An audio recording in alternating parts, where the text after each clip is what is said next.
Mga ka-sports, pangdiin ang balita ngayon. Kung matutuloy ang proposed na first five ng Gilas Pilipinas na sina Ray Parks, Robert Bolick, Terdy Rabena, Matthew Wright at Jamie Malonzo, siguradong pamatay-siga na line-up to sa SEA Games. At hindi pa dyan nagtatapos dahil sa bagong Hagop rule, biglang may mga players na magiging local na agad. Kasama na ang isang 6'9" center na pwedeng mag-iba ang takbo ng Gilas program. Grabe to mga ka-sports, kaya tutok hanggang dulo. Kung trip mo po ang ganitong content, paiwan ng follow at pa-subscribe na din. Tara, simulan na natin. Unahin natin ang mainit na Gilas first five na puro pangdiin. Unang-una sa listahan si Bobby Ray Parks Jr. Isang elite scorer, slasher at improving shooter. Sanay sa physicality ng Japan B-League.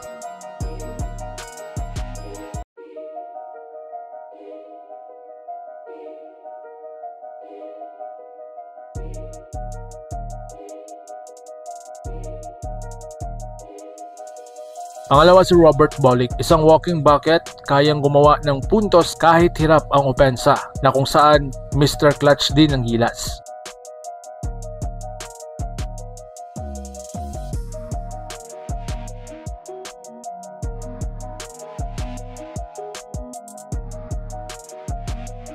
Sumunod si Terdy Rabena, isang veteran guard na may leadership, playmaking at control.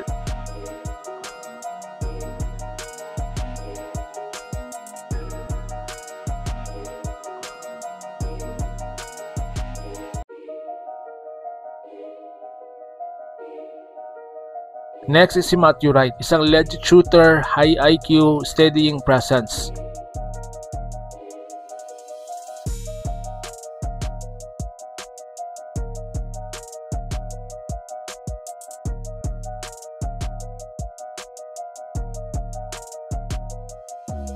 And lastly si Jamie Malonzo, isang elite athlete, defender, finisher, X-factor sa transition.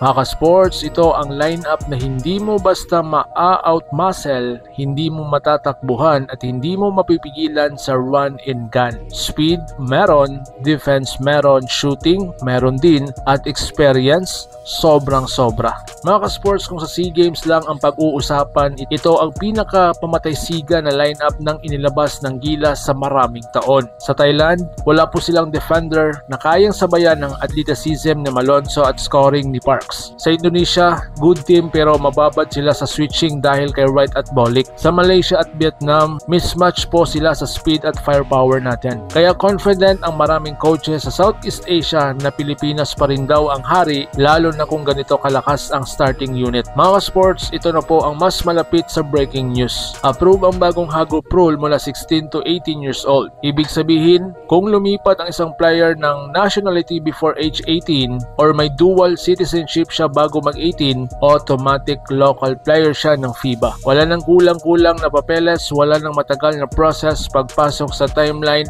local na po siya agad. So ngayon mga ka-sports, sino po ang magiging local dahil sa bagong rule? Dahil dito maraming biglang eligible na players na dati hindi considered as local. Kasama rito ang mga Phil-Am na may passport na bago mag-18, mga players na lumalaki sa US pero may Filipino parent at may dual citizen na natagalan lang sa documentation. Meaning, dadami ang pagpipilian ni Coach Tim Cone, dadami ang shooters, dadami ang bigs, dadami ang guards. Pero ito po yung pinaka-exciting. May 6'9" center na ngayon ay pwedeng maging local sa bagong Hagop rule. At ito po ang tipo na big man na isang mobile, kayang mag-switch, kayang mag-finish sa ilalim, kayang mag-touch sa mid-range at sakto ang size for FIBA Asia Battles. Kung mapapasama sa Gilas pool, instant depth sa front court. Panibagong problem para sa New Zealand, Japan at China. So ngayon mga sports, anong impact sa future FIBA windows? Ang pinakamatindi dito, hindi lang SEA Games ang maaapektuhan, kundi buong FIBA qualifiers. Dahil mas maraming local eligible players, mas maraming combinations, hindi na kailangan ng naturalized slots para sa ibang Phil-Am bigs. Mas flexible ang lineup ni Coach Tim. Pwedeng gawin ng all Filipino ang isa sa windows. Pwedeng i-hybrid ang isa pa at mas unpredictable,